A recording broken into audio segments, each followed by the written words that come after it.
Sir, कोई भी गलत कदम हमें कैसे अकेलेपन की ओर प्रवृत्त कर सकता है? गलत और सही का निर्णय बहुत दिक्कत होता है। वो समसामयिक होता है, भौगोलिक स्थिति पर निर्भर करता है। तो ये निर्णय करना, गलत और सही डिसाइड करना, ये पहले अपने आप में हमको ठीक नहीं लगता।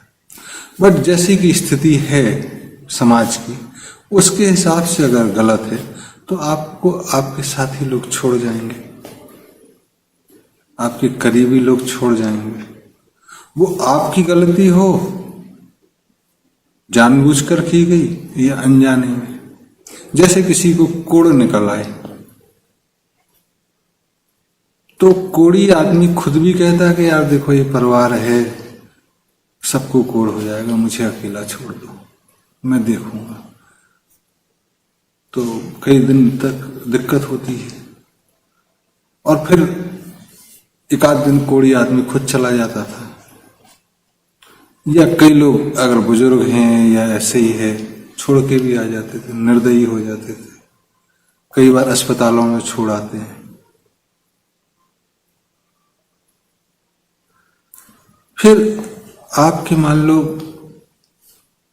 ऐसे संबंध बने जो समाज के द्वारा मान्य नहीं है और फिर बदनामी हुई तो लोग छोड़ जाते हैं। नहीं, आज से तुम मेरी बेटी नहीं हो, आज से तुम मेरे भाई नहीं हो, तुमने शादी कर ली भाग के, तुम्हारे और संबंध हैं, या तुमने दुश्मनों से संबंध बना लिए, तो आप अकेले हो गए। हो सकता है आप किसी की सुरक्षा में हथियार उठाए हो, जेल चले गए, बदनामी हुई और आपका परिवार बहुत इज्जतदार है, तो तुम घर मत आना जी, गुंडे बदमाश हो, बाहर रहना। तो ये मान्य परंपराओं के विरोध में जब आप काम करते हैं या आपकी इच्छा है और वो विरोध दर्ज होता है, तो ये एकांतपन ले जाता है। तब आपको अपने ही लोग दरकिनार कर देते हैं, चाहे आप अपने आप में कितने ही साफ दिल हों। और ऐसा बहुत सारे लोगों के साथ होता है। जितने एकांतपन की बात नहीं करें, जितने अकेलापन अनुभव कर रहे हैं, हो सकता है उसमें 20-25% ऐसे ही लोग हों कि जिनके बच्चों ने उन्हें छोड़ दिया हो, पति या पत्नी ने उन्हें छोड़ दिया हो, माँ बाप ने छोड़ दिया हो, भाई बहन ने छोड़ दिया हो और समाज ने भी तिरस्कृत कर दिया हो। कई ऐसे भी होते हैं जिनको जिला बदर कह देते, वो गुंडे बदमाश की श्रेणी में आते हैं। उनको शायद दूसरी जगह लोग भी मिल जाएंगे, बट ऐसे लोगों को ना घर में जगह मिलती और बाहर तो होती ही नहीं है। तो अकेलापन और रहने खाने का ठिकाना भी नहीं, या रहने खाने का ठिकाना है तो कोई बात करने वाला नहीं है। ये सब चीजें होती हैं। अब सही गलत का निर्णय कैसे लोगे? तो जब हम एकांतवाद की बात कर रहे हैं और हमसे पीछे प्रश्न भी पूछा गया था कि आप ऐसे लोगों को जो एक पूरे व्यवसाय में जिसको नकारा गया हो उसमें जुड़े हुए हों, या ऐसे कोई काम कर लिया हो और वो आए अकेलेपन की समस्या से, तो क्या आप आस्था के केंद्रों में जो कम्युनिटी फीस्ट और कम्युनिटी डेवलप ग्रोथ की बात कर रहे हैं उसमें जगह मिलेगी? तब हमारा कहना था कि जो आस्था के केंद्र हैं वो हैं कि जहां कुछ भी करके आ जाओ, अगर आपको एहसास है कि आपने क्या किया तो काफी है। क्रिश्चियनिटी में कन्फेशन बॉक्स में जाके आप कन्फेशन कर लेते हो तो चर्च कहते हैं कि आप अपनी गलतियों से ऊपर उठ गए, लेकिन समाज उनको नहीं मानता है कई बार।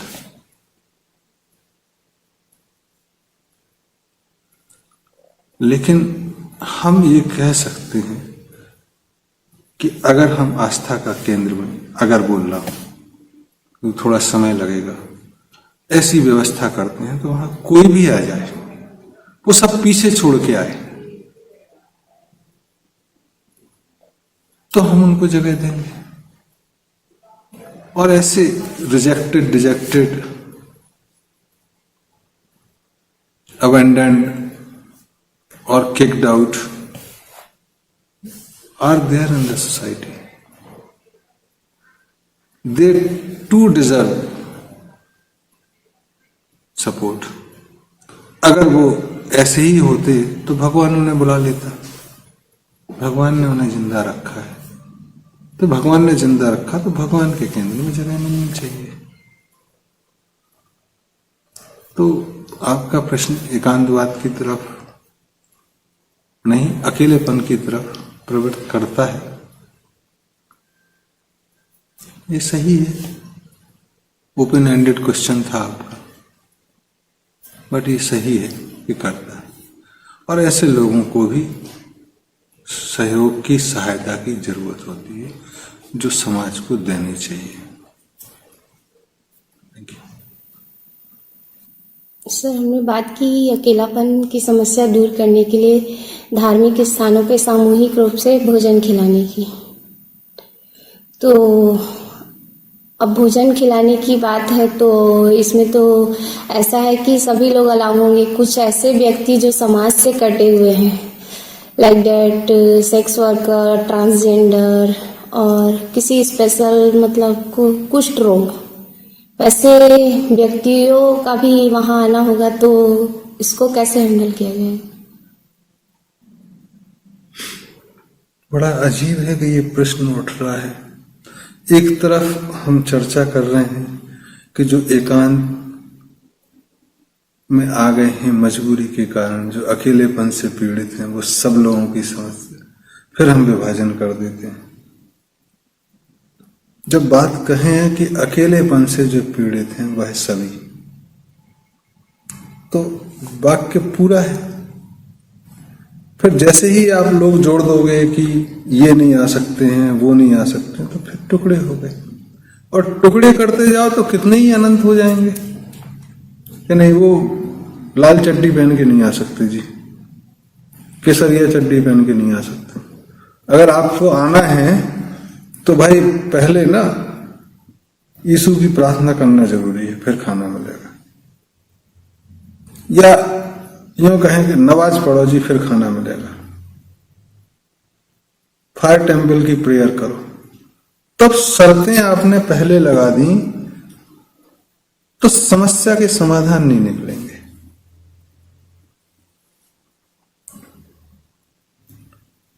समस्या से समाधान निकलने चाहिए, बजाय ये कि समाधान समस्याओं को पैदा करे, जैसा कि आज चल रहा है कि आप एक समाधान देते हो और 10 समस्याएं निकल आती। Solution supplies the problem. तो ये बड़ा अजीब चीज है कि एक तरफ हम कहते हैं कि यूनिफाइड प्रॉब्लम है अकेलेपन की, जिसमें इंग्लैंड में 90 लाख हैं और दूसरी जगह गणना नहीं हुई, बाकी सब जगह इतने ही होंगे, क्योंकि दुनिया अकेले थकेले नहीं चलती है। मतलब अगर आप चावल का एक दाना देखें तो हो सकता है वो भट्टर हो, ना पका हुआ हो, बट 2-4 दाने देखेंगे तो बता सकते हैं चावल पके हुए हैं कि नहीं। तो अगर कोई दूसरा ग्रह से आदमी आएगा धरती पे तो 2-4 जगह देखेगा और समस्या के बारे में बता देगा पूरी धरती के। तो सब अलग अलग नहीं चल रहा है। आपको लग रहा है कि अमेरिका अलग, चीन अलग, इंडिया अलग, दक्षिण अफ्रीका अलग, बट वो सब दूर, लगभग अगर सैंपल लोगे 10-12%, तो आपको समस्या सब दूर एक जैसी दिखाई देगी। जैसे सब दूर आपको आजकल डेमोक्रेसी दिखाई दे रही है। पता नहीं डेमोक्रेसी है या डेमोक्रेसी है, शैतानी सभ्यता है या क्या है। तो ये अब सब जगह दिखाई दे रही, सब जगह आपको गरीबों अमीरों में भेद दिखाई दे रहा। ग्लोबल वार्मिंग की समस्या सब जगह है। जो समुद्र का तल बढ़ रहा है वो सब जगह समस्या है। तो एकांतवाद की समस्या कैसे, या जो अकेलेपन की समस्या है वो कैसे अकेली हो सकती है? बहुत सारी चीजें जुड़ी होंगी। तो जब आप टुकड़े करोगे तो पहले विखंडित हो गए। तो इस समस्या टुकड़ों से नहीं होगी। एकाकीपन लाना इस समस्या का समाधान नहीं है। इंटीग्रेशन जरूरी है, लोगों को एकजुटता। तब जैसे आपने कहा, उस पर 3-4 चीजें जरूरी हैं कि जो भारत में श्रुति और स्मृति है उसके क्या मतलब है, वो आपको बहुत समझ में आ जाएंगे। जैसे आपने कहा कि सेक्स वर्कर, कोड़ी और ट्रांसजेंडर्स अगर ये आते हैं तो इनको तो कोई दिक्कत नहीं होगी, तथाकथित सब लोगों को दिक्कत हो सकती है। तब कहते हैं कि अगर वो व्यापार करने नहीं आ रहे हैं धर्म के केंद्र पे, तो वो नॉर्मल आदमी होगा। कोई भी वर्कर तब तक वर्कर है जब वर्क में एसोसिएट रहे, चाहे वो इंडस्ट्री में लेबर हो, धोबी हो, सेक्स वर्कर हो, कोई भी हो। जब वो काम से निकल गया तो वो एक इंसान की तरह है। तो एक जो उम्रदराज आदमी है वो आदमी को आदमी की तरह से लेगा। उसने दुनिया देखी है, तो उसने बच्चे होना और बच्चों के बच्चे होना ये सब देखा है, वो उससे ऊपर उठ गया। लेकिन जो कम उम्र का आदमी है वो देखेगा कि यार ये ऐसा, ये ऐसा, ये ऐसा। इसलिए भारत में कहा गया है कि जितने भी धार्मिक स्थान है, आस्था के केंद्र हैं, उसके प्रमुख वह हों जो संन्यास आश्रम की तैयारी कर चुके हैं, संन्यास आश्रम में पहुंच गए हों 75 के ऊपर, मतलब, या सन्यासी ही हो गए हों, संत हो गए हों। इसलिए वो एक व्यक्ति को व्यक्ति की तरह समझ पाएंगे। दूसरा, धार्मिक केंद्र व्यापार का केंद्र नहीं हो सकते। तो कोई भी व्यापार नहीं चलेगा वहां। अगर व्यापार चलेगा तो कल के दिन सेक्स वर्कर भी व्यापार करेंगे, तब दिक्कत हो जाएगी। इसलिए जो धार्मिक केंद्र आज जुड़े हुए हैं शिक्षा के क्षेत्र में और स्वास्थ्य के क्षेत्र में, उन्हें इससे निकलना होगा। क्योंकि अगर आप धार्मिक केंद्र से शिक्षा और स्वास्थ्य का संचालन कर रहे हैं और फिर कोई आएगा तो वो कहेंगे मेरा भी संचालन कर लो, तब आप उससे, तब धार्मिक केंद्रों में कोई भी धंधा व्यापार नहीं। जब व्यापार से पार हो जाए तब मंदिर में आए। अब प्रश्न आता है कि इसका खर्चा कैसे चलेगा। तो जिसको भरोसा नहीं होता है वो कहता है फीस पहले दो, काम बाद में करेंगे। प्रीपेड मोबाइल, जब भरोसा होता है तो पोस्टपेड हो जाता है। तो जब सिस्टम में भरोसा होगा तो काम के बाद आप पैसा दोगे। पोस्टपेड मोबाइल में तो यह है कि मजबूरी है, आपको अगले महीने चलाना है, तो आप देते हो, और नहीं देते हो तो वसूल लेते हो। लेकिन एक और भी सिस्टम होता है कि आपके पास जितनी सामर्थ्य उतना दे दो, कोई दूसरा देगा तो एक सामूहिक रूप से हमें पैसा उतना मिल जाएगा। तब वो ग्रेस एंड ग्रेटिट्यूड पे चलता है कि आपने 15 बरस शिक्षा ली, आपसे एक पैसा नहीं लिया। आप कहे यार 15 साल पढ़ ली और मैं पैसा ही नहीं लिए। अगर मैं रोज कहीं रहूं, खाना खाऊं तो मेरा इतना इतना खर्चा होता है, तो मैं कम से कम इतना तो देके जाऊं। फिर इन्होंने इतने प्यार से रखा, यार मेरे पास इतना है, मैं अपने संस्था को दूं, अल्मा मैटर, तो आप स्कूल कॉलेज को देके जाते हो।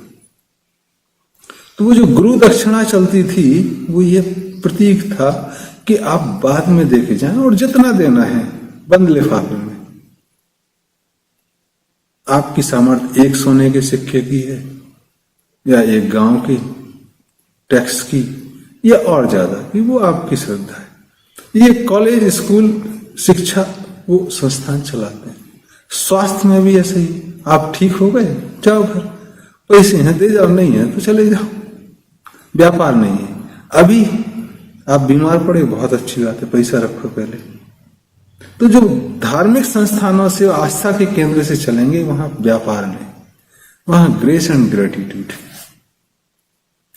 तब एक एक्सपेंडिचर पैटर्न की समाज में जरूरत होगी कि आप कितना दें, कि हम देना चाहते हैं अपना दिल से, क्या एक ईमानदारी से हम उसको दें और सारे धर्म और सारे कर्म निर्वाह करें, जिससे कि मंदिर भी चले और वो भी चले। तब गाने आते हैं, मैं भी भूखा ना रहूं, साधु भी भूखा ना जाए घर में, रहमन इतना दीजिए। और एक पहली कहावत आती है कि जिसका कोई नहीं उसका तो खुदा है यारो। तो जिसका कोई नहीं है और वो मंदिर में जा रहा है और उसको ही भगा दे रहे, तो फिर खुदा तो खुदा गायब हो गया।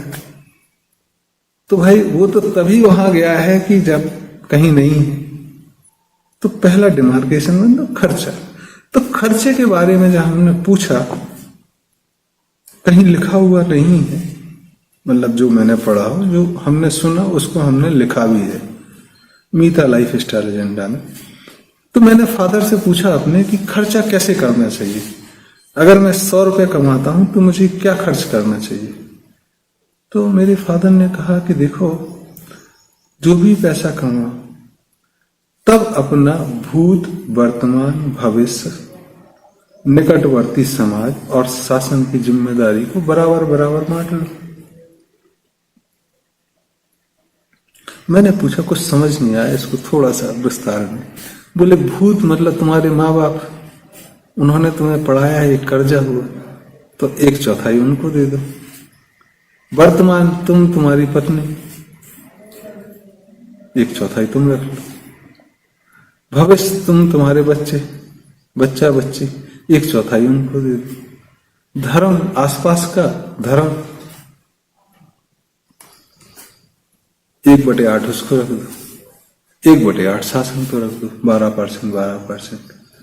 तब उन्होंने कहा कि कोई भी संख्या ज्यादा करोगे तो दूसरे का कम हो जाएगा। जैसे 4 बच्चे हो गए तो 6% आएगा, उनका शेयर कम हो जाएगा। 3 शादी कर ली तो पत्नियों का हिस्सा कम हो जाएगा, तुम्हारा हिस्सा कम हो जाएगा। समाज का कम किया तो सरकार सुरक्षा नहीं कर पाएगी, धर्म ने ज्यादा ले लिया। सरकार ने ज्यादा ले लिया तो आप धर्म नहीं कर पाओगे। तो 1/8 उन्होंने कहा कि आप अगर पूरी ईमानदारी से देना चाहते हो तो अपनी तनख्वाह का 1/8, अपनी आमदनी का 1/8 धर्म के नाम से दो, जिससे सारे काम चलते रहेंगे। तब भारत में 2 आना होता, 1 आना होता था जो 6 पैसे का होता था, और 16 आने का 1 रुपए। तो 12% धर्म के हिसाब से 2 आना होते थे। ये 2 आने कुरान में 2%, 2.5% जकात के रूप में आया कि ये आपको गरीबों को बांटना है। बड़ी अजीब चीज है कि कहीं ना कहीं अनजाने में रिश्वत का भी नॉर्म यही हो गया कि 2% रिश्वत नॉर्मल है, वो धर्म की मानी जाती है। ज्यादा से ज्यादा 10%, जो रेशनलाइज होके 12 का 10 हो गया। तो ये पैसा समाज के लिए। तो कोई भी आए, खाना खाए, रहे अगर रहना चाहे, बीमार है इलाज ले, पैसा पहले नहीं। और जो पैसा हो वो गुप्त रूप से ग्रेस एंड ग्रेटिट्यूड के रूप में हो। और अगर ईमानदारी से देना चाहते तो अपनी आमदनी का 12% आप दें, तो धंधा चलेगा। तो मुझे लगता है कि जैसे ही आप टुकड़ों में बांटते हो, खुद विभक्त हो जाते हो और समाज की समस्याएं नहीं। तो जिन स्त्रियों को, जिन पुरुषों को सेक्स वर्कर बनना पड़ा मजबूरी से, या जो अपनी इच्छा से भी बने हैं और अब उससे ऊपर आ गए उम्र के कारण या उससे उगने के कारण, जो ट्रांसजेंडर भगवान ने बनाया है जिनको, वो जिनको बीमारी दी, वो सब कहां जाएंगे? अगर समाज का एक आस्था का केंद्र ही डगमगा गया तो कहां जाएंगे? और हम तो यहां के आगे भी कहेंगे, जो पशु पक्षी कहीं नहीं खाना खा पा रहे, वो भी आस्था के केंद्र में आए। तो जो गायें छोड़ दी गई हैं कि दूध नहीं दे पा रही हैं और उनको छोड़ दिया आपने कूड़ा खाने के लिए, या जंगल छोड़ा है जानवर खाए जंगली, वो भी आस्था के केंद्र में रहे। इसलिए जो पहले कहावत थी कि मंदिर में पाकशाला, पाठशाला, गौशाला, धर्मशाला, ये चीजें जरूरी हैं। और इसको सपोर्ट करने के लिए, जिससे लोग बोर ना हो, व्यायामशाला, नाट्यशाला, नृत्यशाला, संगीतशाला, ये चीजें सपोर्टिव रोल में रहें, जिससे कि पूरे की पूरी एक वो यूनिट बने लोकल मैनेजमेंट का। तब सफाई भी देखें, बाकी तो म्यूनिसिपैलिटी की जरूरत नहीं है। लोकल मैनेजमेंट का आधा हिस्सा ने ले लिए, तो सरकारी जो चीजें हैं वो जरूरत ही नहीं है खर्चे की। तब टैक्स की जरूरत सरकार को भी नहीं होगी, सरकार 12% टैक्स से खुश रहे, तो वो चीजें चलेंगी। तो आपके प्रश्न को थोड़ा आगे बढ़ाया है मैंने, लेकिन आपकी जो शंका है, अगर उस पर लोग चले तो इस समस्या का समाधान नहीं निकलेगा। तो बिना भेदभाव के एक महत्वपूर्ण चीज यह है कि हम मान लो किसी बीमारी का, किसी बीमार को दवाई लगाएं, तो दवाई लगाना एक ठीक है, बट अपनी सुरक्षा भी नहीं करें, ये एक अलग प्रश्न है। तब मैं दवाई लगाऊं, फिर साबुन से हाथ धो लूं, कचरा साफ करूं, फिर साबुन से हाथ धोऊं, फिर खाना परोसूं, तो मेरे कचरा साफ करने की वो कार्य खत्म हो गया, दूसरा का है। तब चीजें सुरक्षा, मंदिर में जाएं सफाई से जाएं, तब वो चीजें आपको छूती नहीं है, आपको कैरी नहीं करती हैं। बट आप नाली साफ कर रहे हैं, हाथ भी नहीं धो रहे हैं, खाना खाने लगे, गलत है, बीमारी लगेगी। आप मानसिक रूप से ठीक नहीं है, नहा नहीं आए, आप मंदिर में पूजा करने लगे, तो एक स्वस्थता जरूरी है, वो एक अलग है। एटिकेट्स और जो एथिक्स भूली नहीं जा सकती है, उतना जरूरी है। एक उस जगह का डेकोरम मेंटेन करना जरूरी है, बाकी नहीं। Thank you sir. जैसा कि आपने कहा चर्चा के दौरान कि इंग्लैंड में लोगों को सामूहिक रूप से भोजन कराना चाहिए उनके अकेलापन की समस्या को दूर करने के लिए, ठीक है, तो क्या आपको लगता है कि इंग्लैंड वाले या वहाँ की गवर्नमेंट ये चीज को अलाउ करेगी या इस पे वर्क करेगी? विकल्प नहीं है कि आप लोगों को बुलाएं और भाषण दें और समस्या सुलझ जाए। पुराने गीता, कुरान, बाइबल उठाएं और प्रवचन दें और समस्या सुलझ जाए, वो तो चल ही रहा है, समस्या तो सुलझ नहीं रही। खाना जो लोगों की रोजमर्रा की आवश्यकता है, जो जीवन जीने के लिए, वह एक महत्वपूर्ण कारक है, था और रहेगा कि आप सामूहिक लोगों को बुला सकते हैं, और वह शुरुआत है, वह अंत नहीं है। तो अलाउ करना ना करना ये एक बहुत दूसरी चीजें हैं।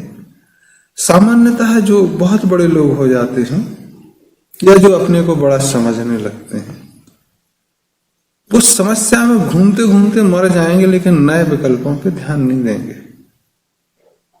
तो बहुत सारी संभावनाएं हैं कि जैसे एक मैनेजमेंट में डीप फ्राई मेथड बोलते हैं कि एक मेढक पानी के टब में है और टब को गर्म करो तो वो गोल गोल घूमता जाएगा और मर जाएगा, कुछ कूदेगा नहीं बाहर। और दूसरा मेढक अगर आप उसी में डालोगे तो वो कूद जाएगा।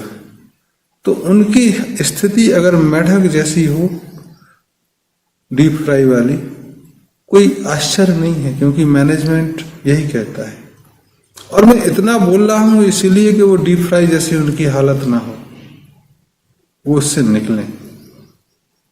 अगर समस्या का समाधान वहां के चर्च, आस्था के केंद्र, दूसरे मंदिर, मस्जिद, सिनागॉग अगर ढूंढ सकते या वो प्रभावी होते तो ये समस्या आती ही नहीं।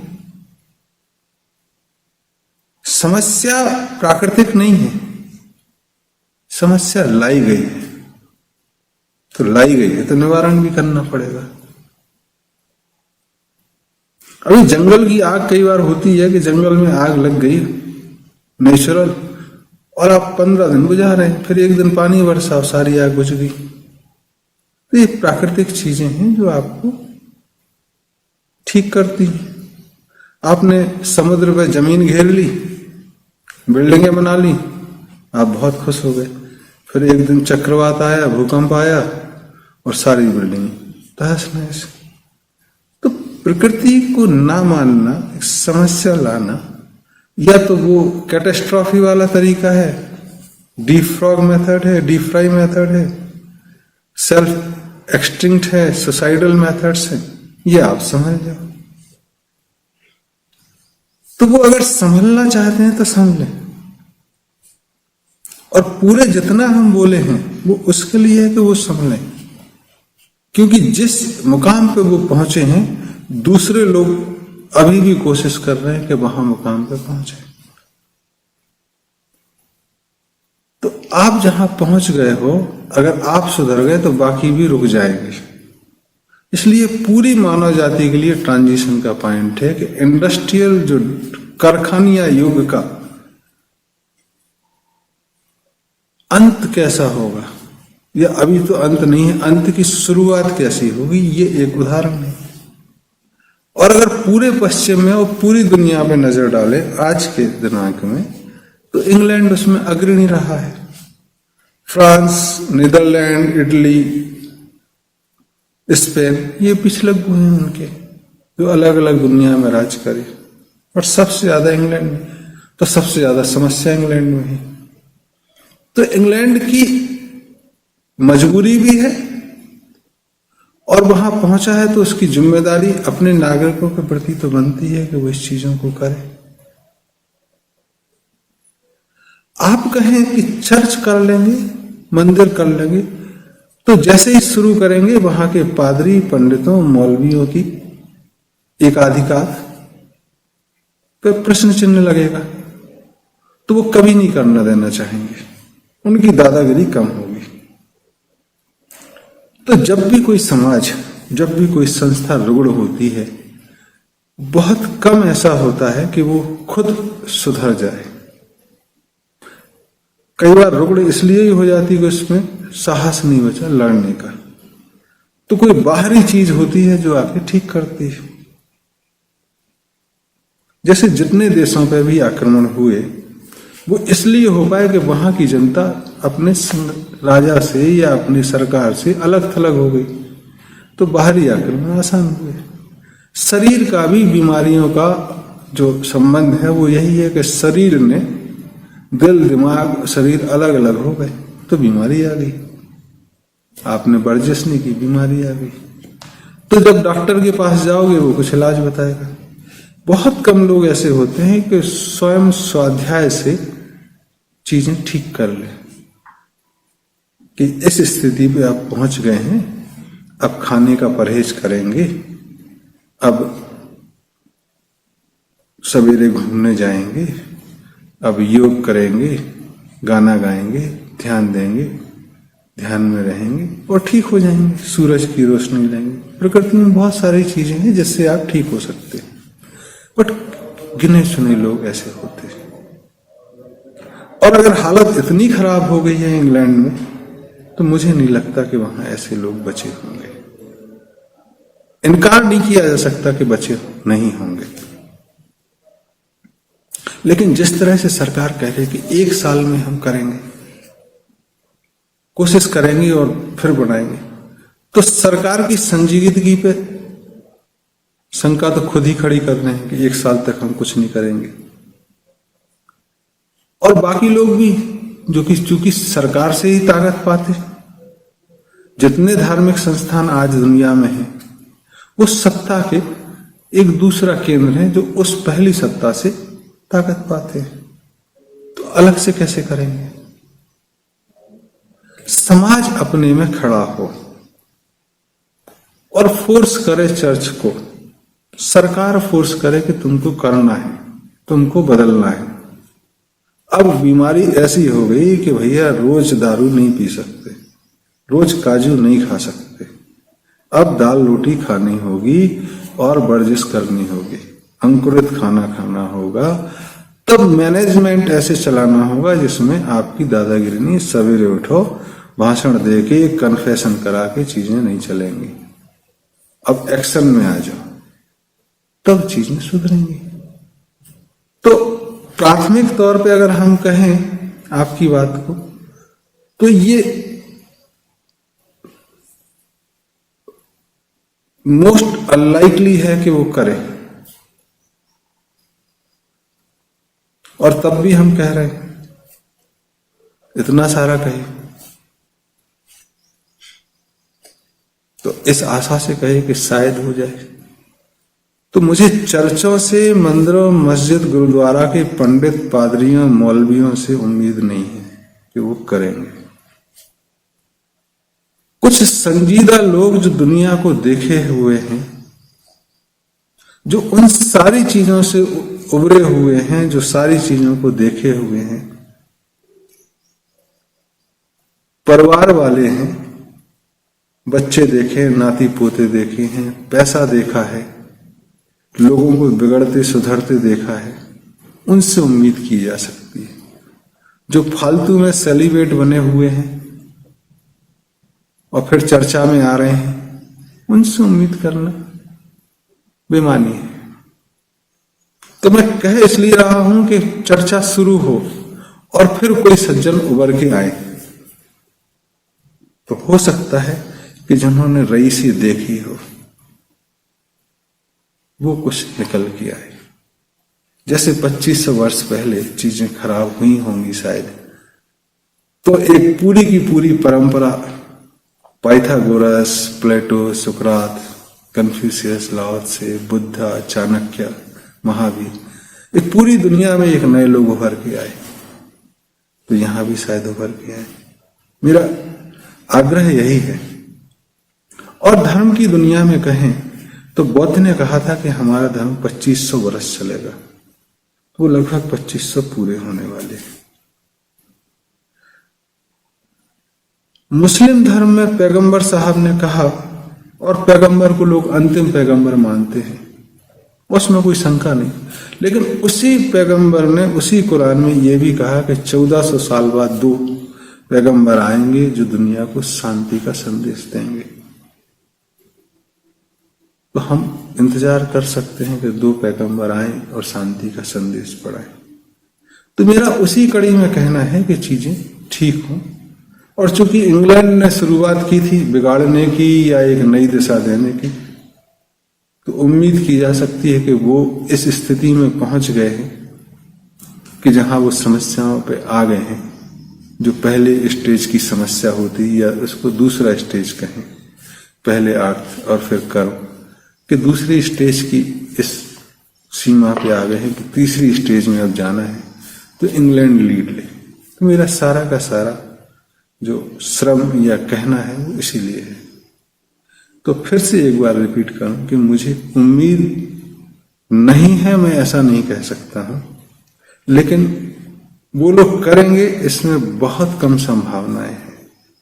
बाहरी प्रयास जो दूर के लोग हैं जिन्होंने दुनिया देखी है वह करेंगे, और मुझे लगता है कि ऐसा होगा। सर, जिस प्रकार आपने एक मॉडल की बात कही, यदि वह मॉडल किसी भी राज्य या किसी भी देश में लागू की जाती है और वहां से लोगों को मदद मिलना स्टार्ट हो जाता है, तो क्या आप इसे डेमोक्रेसी में चेंज मानेंगे? एक बेटर डेमोक्रेसी हो सकती है? जाहिर है, हम क्यों जवाब देंगे, ये तो सिचुएशन अपने आप जवाब देगी। लोग कहेंगे, उसमें नरेंद्र अग्रवाल को भूल जाएंगे लोग, और भूल जाना भी चाहिए। भारत में इस बात की मनाही है, या धीरे धीरे मना होगी, कि किसने शुरू किया ये इंपॉर्टेंट नहीं है, क्या हुआ ये इंपॉर्टेंट है।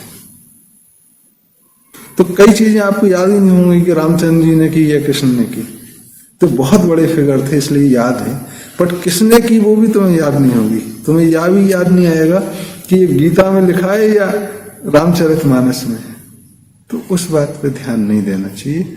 ना हम इस तरह से बड़े हैं कि लोग हमें याद रखें। जनता कहेगी बदलाव हो गया, अच्छा है, कोई आएगा पिन पॉइंट करेगा और सुधार की बात करेगा। तो डेवलपमेंट का जो मॉडल होता है, अनुभव लो, अभिव्यक्ति करो उस अनुभव की, उसके बाद जो सुझाव आए, प्रतिक्रिया है, उनको समावेश करो अनुभव में और फिर से अभिव्यक्त करो। तो ये कंटिन्यूस डेवलपमेंट होता है, एक जगह रुकना नहीं। रुकते हैं तब प्रॉब्लम है। The basic problem in the world is कि हम गतिशील चीजों की स्थिर परिभाषाएं देते हैं। We define dynamic situation with static definition. दुनिया रोज बदलती है, डायनामिक हो, तो वैसा ही अगर होगा तो लोग कहेंगे। हमको मानने न मानने से कोई अंतर नहीं। Thank you sir. जिस प्रकार आपने कहा कि डेवलपमेंट जरूरी है और वो चलते रहना चाहिए, तो क्या यह कार्य के बाद भी आप कुछ आगे करते रहना चाहेंगे या फिर यहाँ इस कार्य को खत्म करेंगे? जर्नलिस्ट बन गया sir. I have not submitted कि development. I said growth is necessary. थोड़ा सा development and growth, because growth is always harmonious.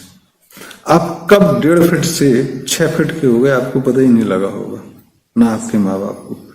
पेट निकलेगा तो पता चल जाएगा। तो डेवलपमेंट जो किसी देश का है ना, जो बात करते हैं, वो पेट निकलने जाना है, बेडोल जैसा। और ग्रोथ है कि आदमी बड़ा हो रहा है और बड़ा हो रहा है, पहले शारीरिक रूप से, फिर मानसिक रूप से, फिर आध्यात्मिक रूप से, ये बड़ा होना, और फिर लीन हो गया विराट। ये एक बढ़ोतरी है। और हम सतत काम क्यों करें? जो भगवान ने, मतलब अगर कुरान की बात कहें, बाइबल की बात कहें, या इंडियन सिस्टम में भी एक खास पर्पज से जन्म लेता आदमी, तो हमें इतना नजर आ रहा है, वो हो जाए तो हमें खुश होना चाहिए, बैठ जाए आराम से खाना खाएं, फिर क्यों अपना भेजा खराब करें? और अगर भेजे में कुछ और चीज आएगी तो करेंगे, आज से उसकी हम भविष्यवाणी क्यों करें? लेकिन मुझे जहां तक लगता है ये चीजें 7-8 वर्ष में होंगी, तो फिर थोड़ा विश्राम करेंगे, बैठेंगे। बाकी लोग भी तो बड़े हो रहे हैं, उन्हें भी तो करना है। Thank you. खत्म कर। विश्व के तमाम अकेलापन झेलने वाले व्यक्तियों के लिए सर कोई एक छोटा सा संदेश।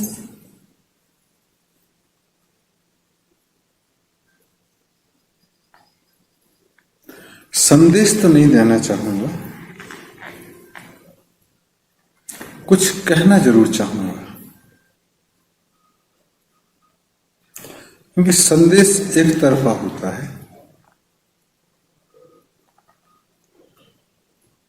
तो जितने भी अकेलापन में आज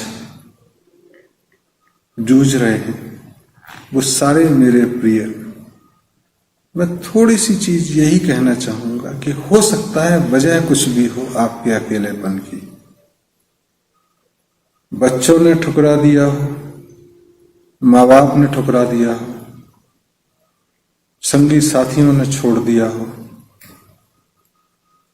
परिवार के दूसरे सदस्यों ने छोड़ दिया हो, या बीमारी के कारण छूट गए हो, या अपनी ही सफलता की सीढ़ी चढ़ते चढ़ते तुम सब लोगों को छोड़ गए हो और आज अकेले खड़े हो, या तुम्हारे पेशे के कारण तुमको एक निकृष्ट दृष्टि से देखा जाए और दरकिनार कर दिए गए। ऐसे सभी लोग से कहना ये चाहूंगा कि एक तो पीछे को भूलो, और दूसरा ये कि भगवान ने तुम्हें एक दूसरा मौका दिया है कि तुम करके दिखाओ। तो अकेले अकेले अकेले हो सब, बट हम इतनी बड़ी आबादी हैं, इतने लोग इस समस्या से, कि एक बार घर से बाहर तो निकलो। आप जैसे कई आपके सहयोग के लिए प्रतीक्षा कर रहे हैं, और वो चाहते हैं कि आप आए, क्योंकि जो आपके अनुभव हैं वो समाज की दृष्टि में असफलता के होंगे, लेकिन सफलता या एक सही समाज के निर्णय में बनने में कितने तरीके से असफल हुआ जा सकता है, यह अनुभव महत्वपूर्ण होता है। और ये उन सभी के पास है कि सफलता का भी क्या मूल्य होता है और असफलताओं का भी क्या मूल्य होता है। तो सिर्फ न केवल हम अपने लिए एक ऐसी स्थिति का निर्माण करें जहां हम खुश रह सकें, वरन ऐसी स्थिति का भी निर्माण करें कि आगे जो आने वाली पीढ़ियां हैं या आने वाले समय में जो लोग इस समस्या से रूबरू होने लायक लगते हैं वो इस समस्या से गुजरे ही ना।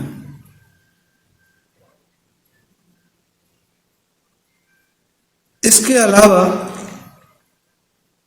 ये पूरी की पूरी प्रक्रिया में जो औद्योगिकता की वजह से या आज के सभ्यता की वजह से हम अकेले हो गए हैं, ये इतने एकांतपन में हमने सोचा कि गलती कहां हुई, तो आज हमें फिर उसको सुधारने का मौका मिला है। मैं दुनिया के तमाम जो अकेलेपन से जूझ रहे हैं उनको फिर से एक बार आमंत्रित करता हूं, वो भारत में या अपने देश में एक ऐसी व्यवस्था के निर्माण में लगे जहां लोग जीवन का अनुभव लिए हुए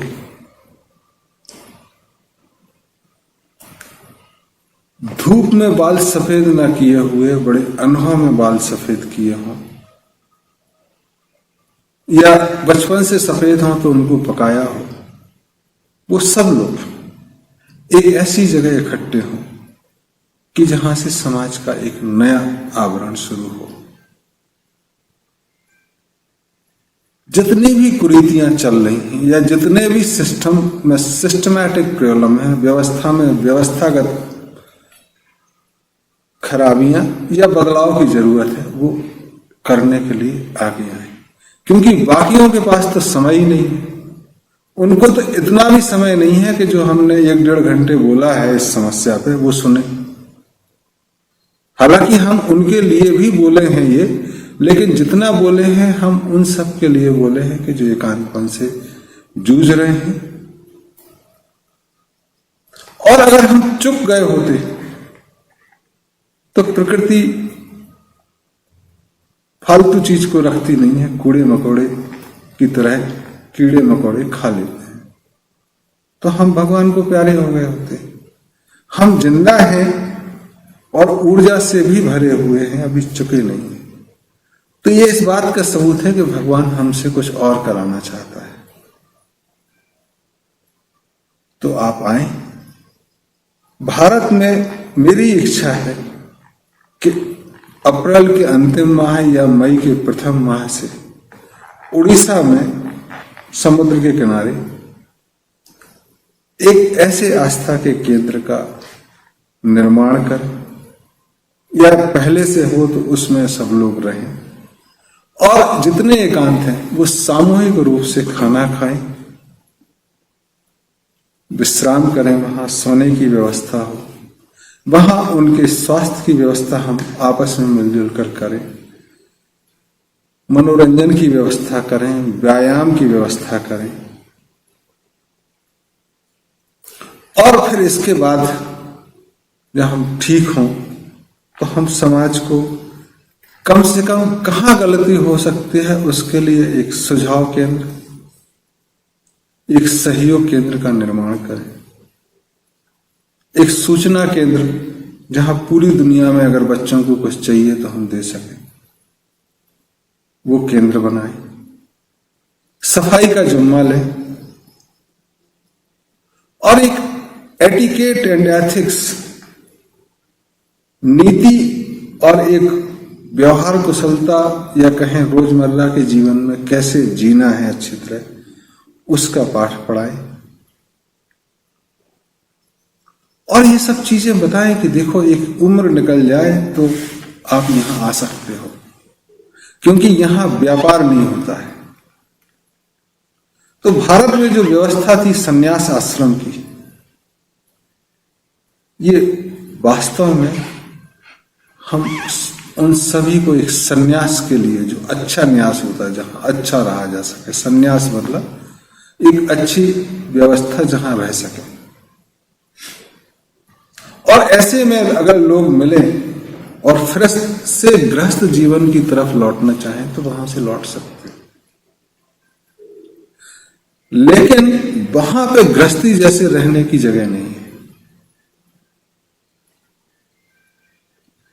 ना व्यवसाय की जगह। तब जो बच्चे हमारे पास आएंगे वो हमारे पास रहेंगे तो एक ब्रह्मचर्य की तरह रहेंगे, क्योंकि हमारा जो रहना है वो सन्यास की तरह है, जिसमें जो गृहस्थ जीवन के कार्यकलाप हैं वो नहीं होंगे। तो बच्चे बच्ची जो भी आएंगे उनकी देखरेख के लिए महिलाएं और पुरुष अलग अलग, और जीवन का अनुभव लिए हैं तो उनसे अच्छे गुरु कोई हो नहीं सकते। तो शिक्षा का कार्य हम दूसरे स्तर पर संभालेंगे। इसके बाद अगर जरूरत है तो नगर प्रशासन की जिम्मेदारी भी हम ले सकते हैं। तो इस आपके प्रश्न के द्वारा मैं एक बार पुनः सबका आमंत्रण करूंगा कि वो मेरे साथ आके इंडिया में, भारत में यह कार्य शुरू करें या अपने देश में अपने हिसाब से शुरू करें। समय है इसका कि एक समाज को बेहतर व्यवस्था दें, श्रम की अच्छी व्यवस्था दें, पैसे खर्च करने की अच्छी व्यवस्था दें, योग की, चाहे वह कर्म योग हो, ज्ञान योग हो, भक्ति योग हो, राजयोग। योग मतलब सिर्फ आसने, कबूतर जैसे बैठना जाना या शेर जैसे धारणा नहीं है। उन आसनों में कैसे आप बैठे यह नहीं, बस इस योग में कैसे प्रवृत्त हुआ जाए, जो जिसको राजी हो जाए वह उसमें प्रवृत्त होकर कार्य करे। और जो सांख्य योग की तरफ भी जाना चाहे वहां से उनका रास्ता भी प्रवृत्त हो, एक व्यवस्था वैसी हो। ये पूरी व्यवस्था जो मौजूदा लोकतंत्र है, डेमोक्रेसी, इसका बेहतर रूप कैसे हो, इसमें दिव्यता कैसे आए, जहां एक सज्जनों को शक्ति मिले, उसके लिए प्रयास हो। इस संदेश में पूरी दुनिया में, भारत में, एशिया, अमेरिका, ऑस्ट्रेलिया, यूरोप, सभी दूर हम यह निवेदन करना चाहेंगे कि इसमें जुटे। धन्यवाद।